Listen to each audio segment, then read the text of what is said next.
Isaac is born."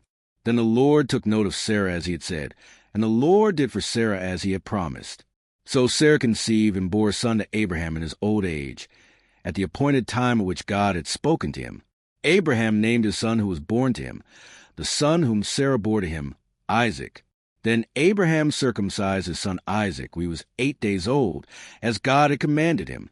Now Abraham was 100 years old when his son Isaac was born to him. Sarah said, "God has made laughter for me. Everyone who hears will laugh with me." And she said, "Who would have said to Abraham that Sarah would nurse children? Yet I have given birth to a son in his old age." And the child grew and was weaned, and Abraham held a great feast on the day that Isaac was weaned. Sarah turns against Hagar. Now Sarah saw the son of Hagar the Egyptian, whom she had borne to Abraham, mocking Isaac.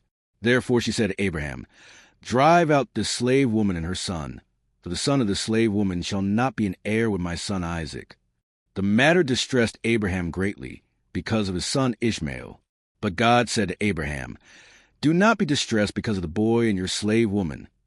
Whatever Sarah tells you, listen to her, for through Isaac your descendants shall be named. And of the son of the slave woman I will make a nation also, because he is your descendant." So Abraham got up early in the morning and took bread and a skin of water and gave them to Hagar, putting them on her shoulder, and gave her the boy and sent her away. And she departed and wandered about in the wilderness of Beersheba. When the water in the skin was used up, she left the boy under one of the bushes. Then she went and sat down opposite him, about a bowshot away. For she said, "May I not see the boy die?" And she sat opposite him, and raised her voice and wept.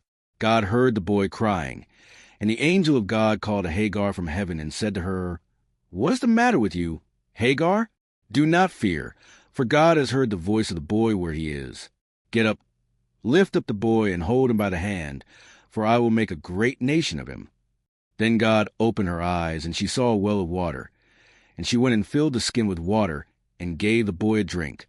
And God was with the boy, and he grew, and he lived in the wilderness and became an archer. He lived in the wilderness of Paran, and his mother took a wife for him from the land of Egypt, covenant with Abimelech. Now it came about at that time that Abimelech and Phicol, the commander of his army, spoke to Abraham, saying, "God is with you in all that you do. So now, swear to me here by God that you will not deal falsely with me or with my offspring or with my descendants, but according to the kindness that I have shown to you, you shall show to me into the land in which you have resided." Abraham said, "I swear it." But Abraham complained to Abimelech because of the well of water which the servants of Abimelech had seized. And Abimelech said, "I do not know who has done this thing. You did not tell me, nor did I hear of it until today." So Abraham took sheep and oxen and gave them to Abimelech. And the two of them made a covenant. But Abraham set 7 ewe lambs of the flock by themselves. Then Abimelech said to Abraham, "What do these 7 ewe lambs mean, which you have set by themselves?" He said, "You shall take these 7 ewe lambs from my hand, so that it may be a witness of me that I dug this well." Therefore he called that place Beersheba, because there the two of them took an oath.